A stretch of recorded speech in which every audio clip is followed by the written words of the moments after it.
afternoon, ladies and gentlemen. I'm, as Richard said, one of the founders and the CEO of Jalinga Studios. And it is my absolute pleasure to be here today at this conference. And today is such a wonderful gathering of different experts from around the globe, from different parts of the globe. And I suppose we have personally met almost anyone from the room there at the studio there on the corner. And today I have different roles here. First of all, I have different hats. One hand, I am an exhibitor with our Jalinga Studio, and on the other hand, I'm a panelist here, and now, unexpectedly for me, I have been given the honor of moderating this panel. This is something new for me. It's my brand new hat, so I'm new here. I'm a little bit nervous, but on one hand, I'm a tech guy, and on the other hand, I'm a businessman, so I got a plan. We'll be talking about initiatives in e-learning. If I understand correctly, we have 45 to 50 minutes. Okay, great. So let's not waste time, and I'll outline the plan. I'm going to invite the top e-learning experts to this stage, real rock stars. I will introduce them briefly, and then all of us will share our experience in more detail. And then we will discuss three important questions. We'll talk about engaging students in e-learning. Next, we will talk about creating effective e-learning policies around the globe. And the third question, if we have more time, we'll talk about building a supportive e-learning community. So, okay, the first panelist, she started as a middle school teacher and soon went on working on teaching and learning solutions in the edtech space. Almost 30 years, she has been providing consulting for instructional design, content development, and product management for education. She has developed e-learning products and learning solutions for K-12, higher educational, government institutions, corporates, and skills sector around the globe, across the globe. So please meet the founder and the CEO of Content Guru, Richard Busha.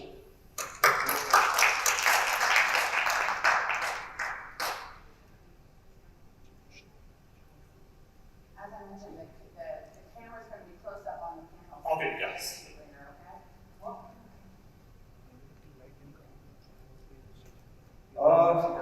Actually, I was going to introduce Microsoft. It's not here. Okay. So, a serial entrepreneur who completed his BE in computers in 2012 and his MBA in marketing in 2014. With over 12 years of experience, his team has created more than 1,500 hours of educational videos, video content, and trained more than 7,000 students around the globe, including business owners and so on. And in response to pandemic-driven surge in digital and e-learning solutions, their services are well-timed and informed, meeting the increasing demand on online education. Please meet the CEO of Alive Digital e-learnings, Rocket Dean.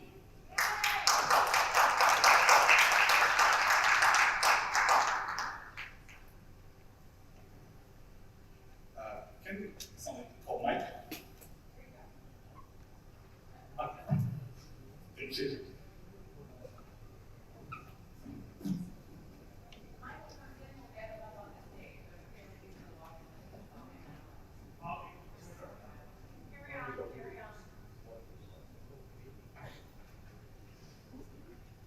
So, before we start, I would like to ask you to introduce yourself in more detail and tell us more about your experience. Thank you, Pavel. And I think you already introduced me, but what's really exciting for me is to be on this panel because I've been doing e-learning long before it was called e-learning, right from the 90s. We were, fooling around, trying to do little things. We didn't know what it was called. And somewhere in early 2000s, someone came and gave it the name e-learning. So it's really exciting for me to be in this panel. Thank you so much. Yeah, Paul has introduced me well. First of all, I would like to thank the wonderful introduction. I'm into this training since 2015, and the pandemic has told us if you train the students digitally, then you can reach to the masses. You can share your content to multiple students, multiple time, and that was motivated me to dive into this e-learning industry. That's perfect. That sounds great. If you don't mind, I can tell you about my experience as well. So I'm a CEO at one of the founders at Jalinga Studios. We specialize on producing interactive video studios with our exclusive software and exclusive technology. And our clients are university schools and colleges that use our studios for creating online meetings and online content. The main part of the studio is transparent plus screen, as you may have seen it before. An interactive plus screen, like a processor on your mobile, but much larger, and it is transparent between the speaker and the camera. So you can interact with your slides and be a part of your presentation at the same time. And this setup is effectively eliminates the necessity of the production team and the post-production after the recording. So in Jalinga, we firmly believe that education, and especially online education, should be accessible and comprehensible for individuals from any backgrounds, any technical backgrounds. So we understand that we understand challenges that our clients, our teachers face, and we strive to simplify their work. And this is why we created technology that is really easy to use for any teacher. So as creator of Interactive Studios for education, we have successfully installed 300 studios around the globe. And our expansion taking us to 30 countries. And 9 months ago, we have established our headquarters here in the vibrant city of Dubai. And let me introduce you Mike. Let's have a seat. I will introduce you. Yeah. I'll be back here. So, I have some notes about Mike.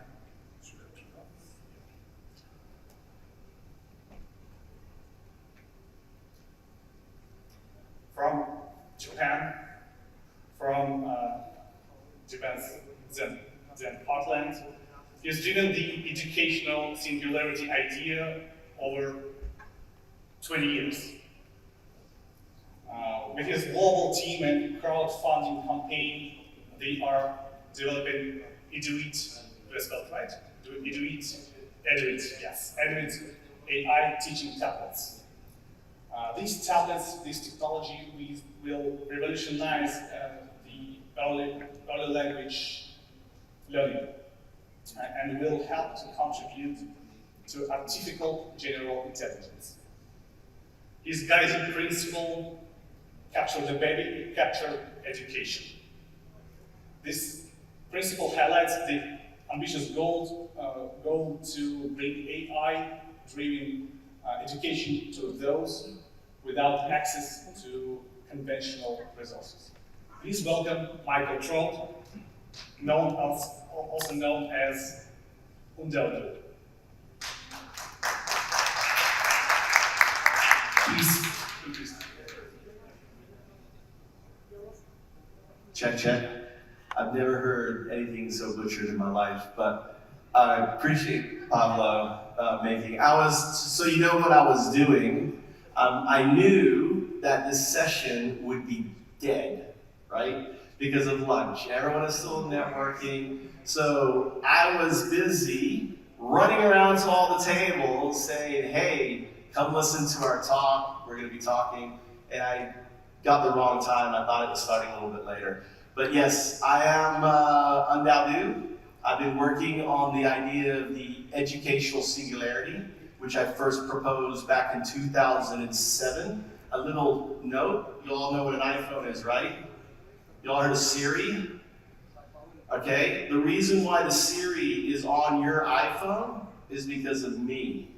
So in 2007, I started trying to recruit Siri to be part of my project, which I'm launching now, called an Eduit, and thinking naively that if Apple saw my innovation, which was very simple, there is 3 billion students out there. We could not educate them with teachers in schools. We could not get enough paper or pencils. The only way is to basically give them a device and have AI teach them. And Siri could do everything I'm doing now with this device back in 2007.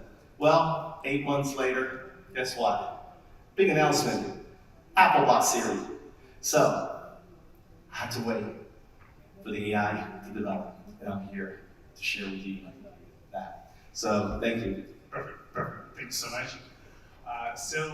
The main topic for today is e-learning initiatives, pedagogy, policy, and culture.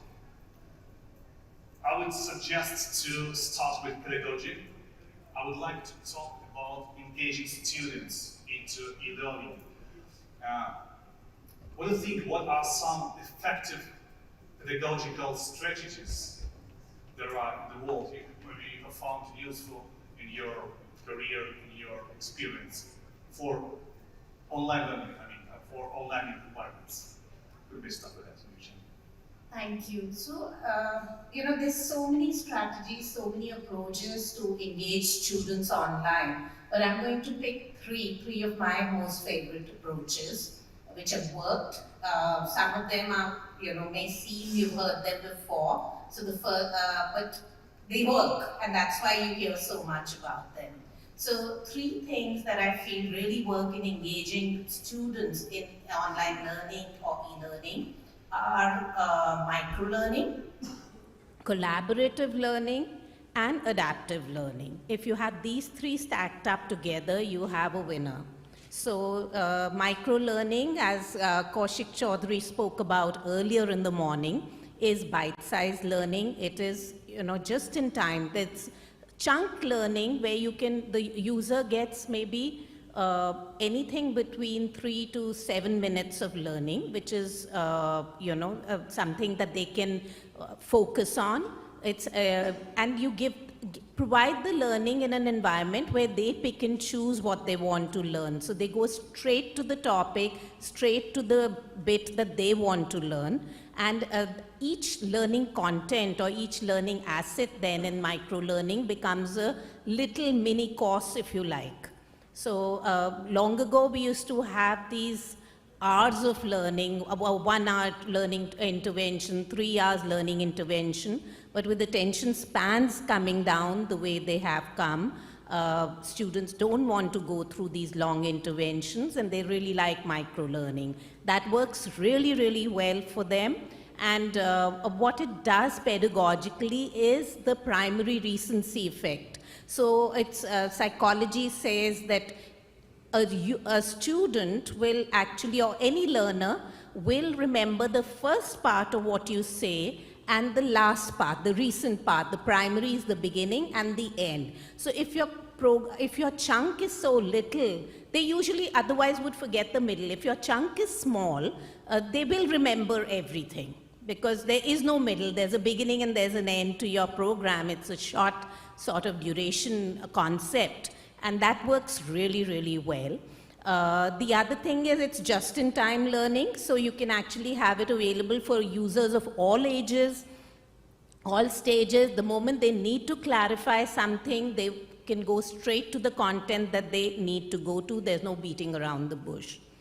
Coming to collaborative learning, I'm a great proponent of e-learning and digital learning. It can be a very, very isolating experience. You know, you put a bunch of kids in a classroom or even at home to just go through content, they tend to get a little disengaged pretty quickly.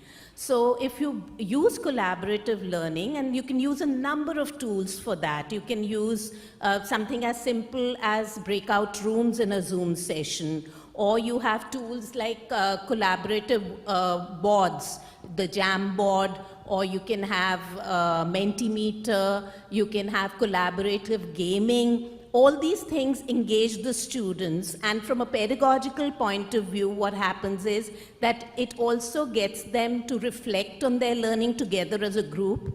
It helps in metacognition, and it also helps in helping them figure out, collaboratively problem solve. So these are the few things that this works really well for collaborative learning. And coming to adaptive learning, again, if you give a one-size-fits-all to all students, they get bored, they get demotivated. Not all learners learn at the same pace, not all learners have the same needs.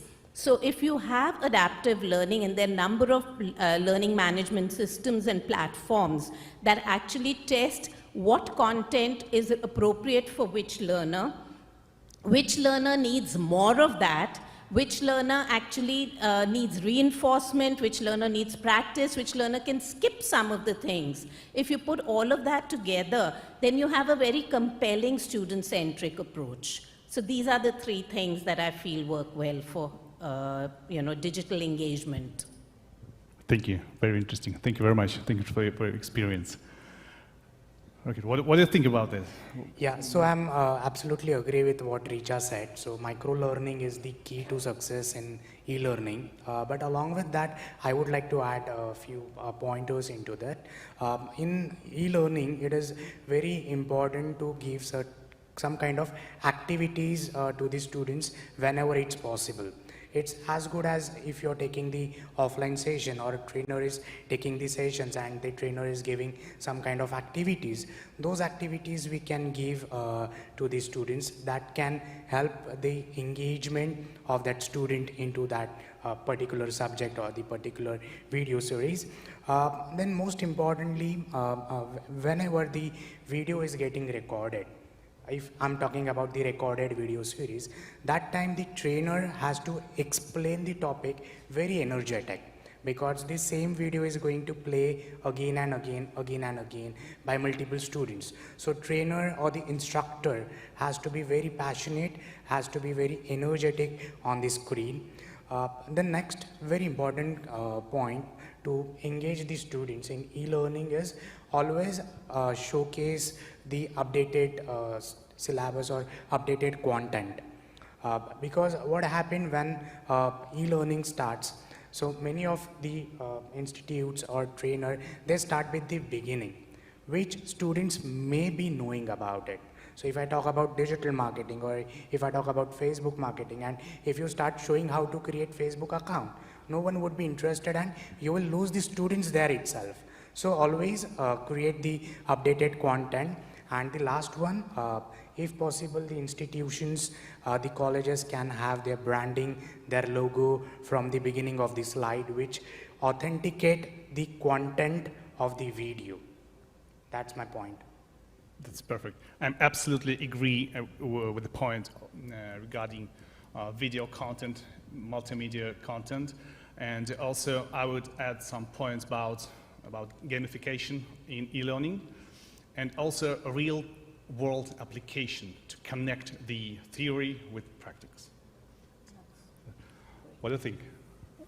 What I would say is everything you described is obsolete in the sense that you're going to have, just as if any of you use Midjourney, there is ultimately any type of art it can produce.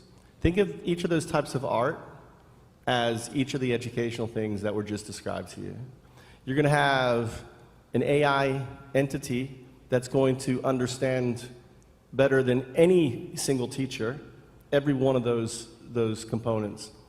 And not only that, the AI is going to understand, more importantly, the needs of the student. The teacher's role, which for most of you is going to be a pleasant, acceptance, is going to drastically change from being a driver to being a director. And that's the reality of what's happening to education. You may not see it, but the pedagogy is going to be handled by AI. The strategies will be delivered by AI. The data will be gathered by AI. It will be delivered to you. You will refine it, and you will communicate with it, and you will basically be the role of a director. So no more paperwork, no more long hours, right? Being a teacher is actually going to be fun. Perfect. Thank you. Absolutely agree. I would like to move to the second question. We have not so much time, so let's not waste it. Let's talk about creating effective e-learning policies, maybe around the globe, how governmental entities could support e-learning in education in common. How can government regulation and funding mechanisms could support the implementation of e-learning initiatives? I can make this one really quick. Yeah. Okay, I'll start this time. We'll go, right? Okay. So what's going to happen is the things are going to change so quickly that the traditional models of school boards and everything else, and if you listen to Michael Connor lecture, anyone listen to Michael Connor's lecture? Okay, so if you watch his lecture, because he laid out basically a framework that is going to be powered, again, by data, by having these learning initiatives being driven by AI, being tested, A/B tested, right, through multiple groups. You won't have to go through and argue because you'll have the data to support the learning objects that's going to be crucial for this policy making. My concern is I'm launching something that is so different and out there that, and I'm hoping that Japan is going to be open to it because they have a massive population problem. And if any country is going to be open to AI, it's going to be a country that's going from 120 million down to 85 million in the next 20 years because they don't need those mid-level managers. It's going to be done by AI. They need. So a part of me is afraid as I release my product that there's going to be a knee jerk, and I'm hoping that by launching in Japan, because I know if I launched in America, I would be probably put up on a whatever. Imagine if it was in Florida. So that's why I'm launching in 2025.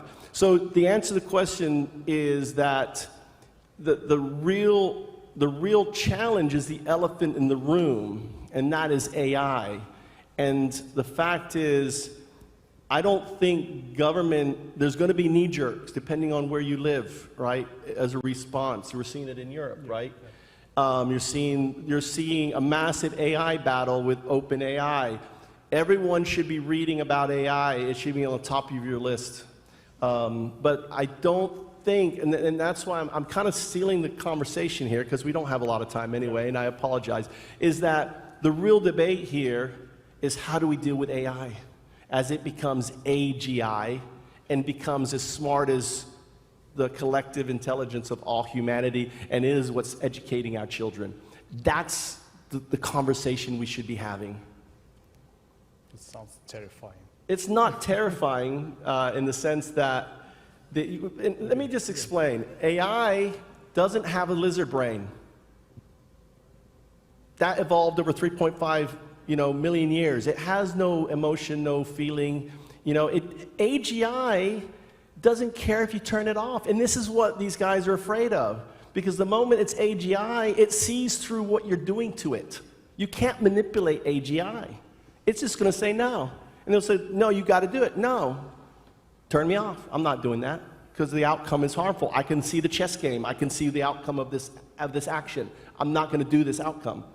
So you shouldn't be afraid of AGI. What you should be afraid of is right now, the AGI elements being launched because it's not AGI. And you can say, hey, get me power. And it's okay for me to get power. I got to lie, cheat, and get power. So the quicker we get to AGI, I believe the safer we are. Because there is no more fake news. It's very futuristic. I'm going to be AGI within 5 years. That's my prediction. Because the device that I am launching captures the data set of consciousness, which we don't know what it is, and the data set of early learning, which we don't know what it is. And it will do it through something called harmonic haptic sign. And harmonic haptic sign is a sublayer of communication which is based on Morse code, sign language, and the beautiful harmonic sign of the parents when they look at the baby and go, hey, my harmonic is different than that your harmonic. That harmonic sign, all right, when it's combined with Morse code and sign, will be a sub-communication layer. So getting to AGI isn't going to be a problem. We can't wait for it. All right. Yeah. Anyway, go ahead. So thank you. Back on Thank you, the Mike. subject. Yeah. Going back to policies and governmental support. On AI. On AI, not on the AI. I mean, e-learning and learning in common. I would like to add, if you please, I would like to add something that governmental regulations and the funding can support e-learning initiatives and support new manufacturers by simplifying their access to the market, to make it easy. When I mean easy access to the market, I mean less bureaucratic hurdles, along with it is much easier to bring your product to the market in this case. And also co-financing initiatives involve both governmental and private companies. They're providing financial resources to support new projects. And the partnership of these two completely different entities encourages the growth of e-learning market as well. So, as I always say, to earn money, you have to spend money first. And today I would like to use this opportunity to make an excitement announcement I have to make. Through strategic investment, we're in Jalinga, we have allocated $500,000 US, $500,000, but not to open a studio in Burj Khalifa, but for a grant program aimed at co-financing of 10 to 20 studios in the UAE by the end of the year. Yes, however, but this opportunity is reserved exclusively for the best players of this educational market, for those well-known institutions and schools, and that are true trendsetters in the educational landscape. And this is not only an opportunity to get a financial support as a financial assistant, but also a chance to join a network of educational pioneers around the globe who are shaping the future of the learning. We will carefully select those institutions that demonstrate their vision and their commitment to redefine education in the future. And we're seeking kind of visionary partners, maybe, who are committed to providing their students the best, I don't know, and only exceptional experience in education. Right. What do you think? Could it work? Absolutely. I think it would work brilliantly. And I think some of the initiatives and policies, coming back to the question of the government that I've seen work in the past, in my experience, have been the first one, which was way back in the 90s, which was the Malaysian Smart Schools program, where there was no internet back then, but they decided to have a multimedia super corridor built for education, primarily for education. And that was a fantastic initiative by the government, which impacted 10,000 schools in Malaysia. So that was one example of policy where this went really well. Also, again, in the 2000s, mid-2000s, it was the e-learning credits, the ELCs that were given by the UK government to schools. So this was actually money given to schools to spend only on digital products, not hardware, not training, but to spend on digital products. And what that did to UK was put the kids ahead on the digital map from anywhere else in the world.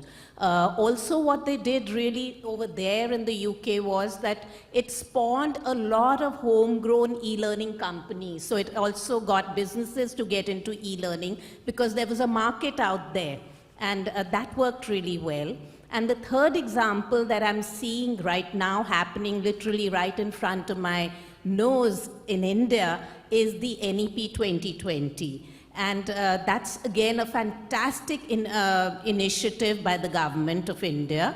What they're doing is they've set up the, NEFC, which is National Education Foundation for Learning. And what they've done there is that they identify engaging content. The mandate is to identify engaging content, and it is also to make that content available to teachers and learners across the country with the view of standardizing it for all states and boards, central and state boards across the country.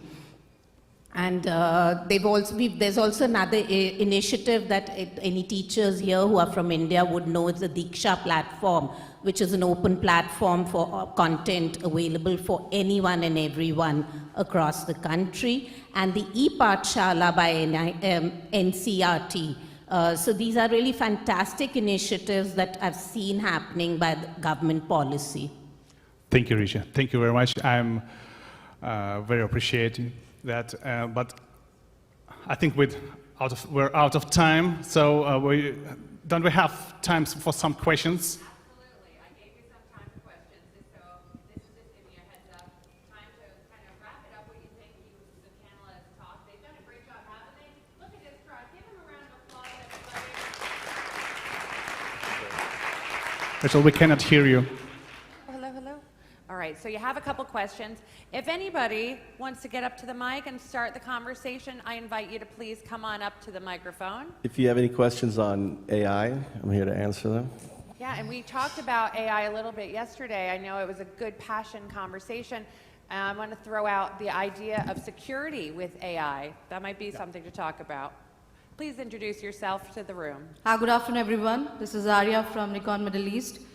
I would like to know, I saw the benefits of e-learning, but I really want to ask everyone in the panel that what are the challenges that you face, if you can point to one, and how did you overcome that? Because I'm sure there is a mindset that e-learning still have to pick up, and I know that it's something that during pandemic we realized that it's important that we can learn via Zoom or any other channels. But then what are your challenges that you face on a daily basis, and how do you overcome that? That's my question. So I'll take that. And I think the biggest challenge is that e-learning can be very isolating. It can lead to social disorders in children because they're just doing this all by themselves on their phones. For parents, it's a very scary thing in terms of, digital security of the children, too much screen time and all of that. And in this area, I think what we really need to do is, for the children, include a little bit of collaboration. It has to be a collaborative way, whether it's through AI or otherwise. If we isolate the children, we are actually, it's not going to do the trick. It's not going to work very well.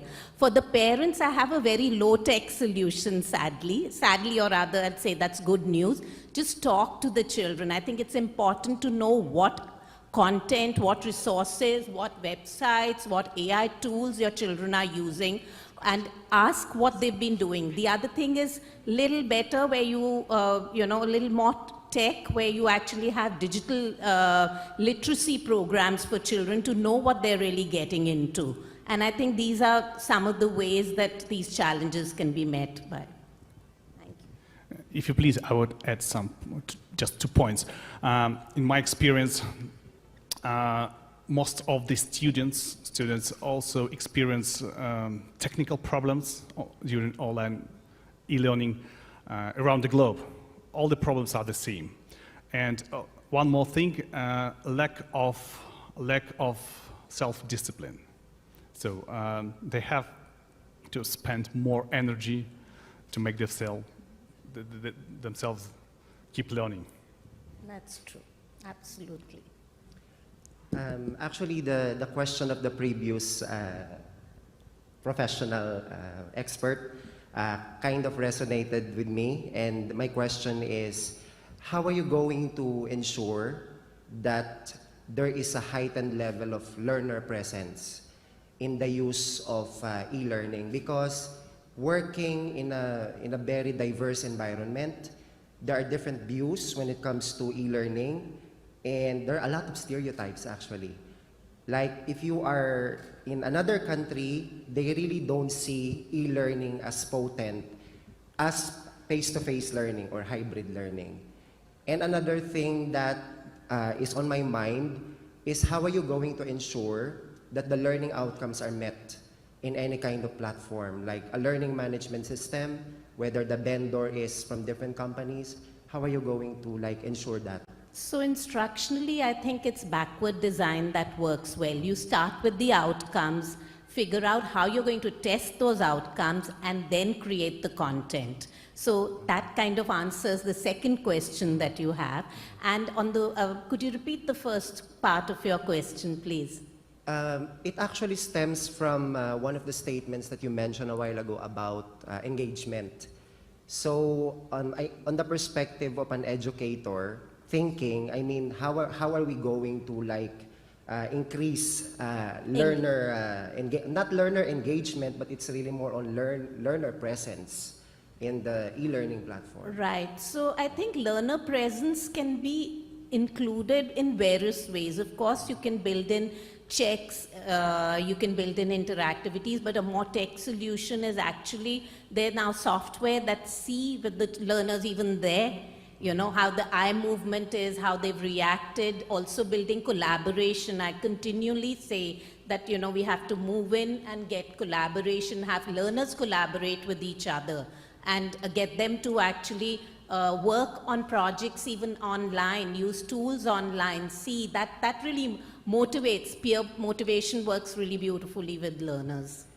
Actually, the reason why I asked this question, because I am actually an advocate also of this platform, like e-learning. But Yes. working in a diverse environment, and as I told you, going to different places also, I don't like the fact that there are stereotypes, really. When in fact, when you go to other countries, I mean, let's say, if you go to the United States, most of the graduate programs are delivered in an e-learning platform. But I do not kind of understand in other societies. So another way to actually combat that and get learner presence and get the outcomes out is flipped learning, where you get the learners to go through the e-learning content and then come back together, gather, and, then discuss what they've learned. So it has to be a hybrid model that would work really well. That's great. That's actually great, the flipped, when you mentioned. I Thank you. Actually, we could just make those lectures and those materials, interactive materials, we could just make them engaging, to make the students interested. This is the key point. For sure.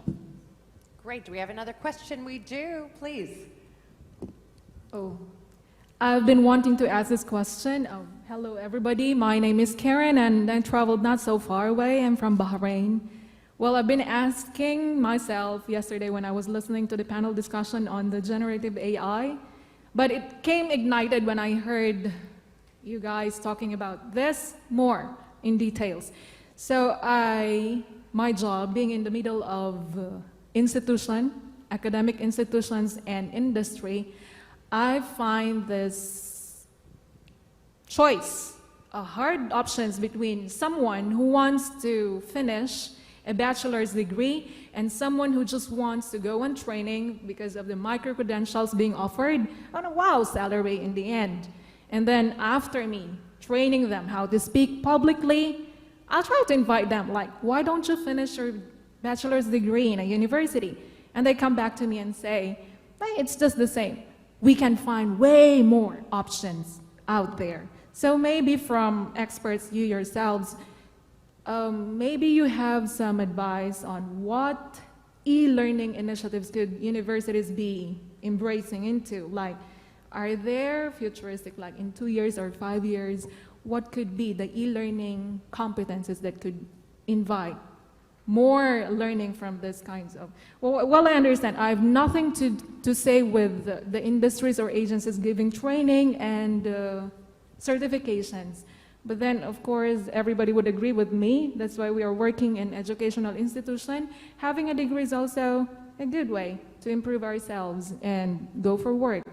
So I would like to hear your advice on what e-learning initiatives could be possible in the next coming years.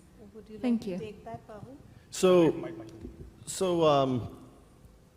I think that the problems of e-learning, and especially the data from COVID, the students in America, right, pretty much tanked on it. The simple fact is, I want you just to imagine that you're not dealing with a two-dimensional environment of listening to a lecture and then having to read and then having to engage, you know, and that's e-learning, right? Am I wrong? That's pretty much e-learning.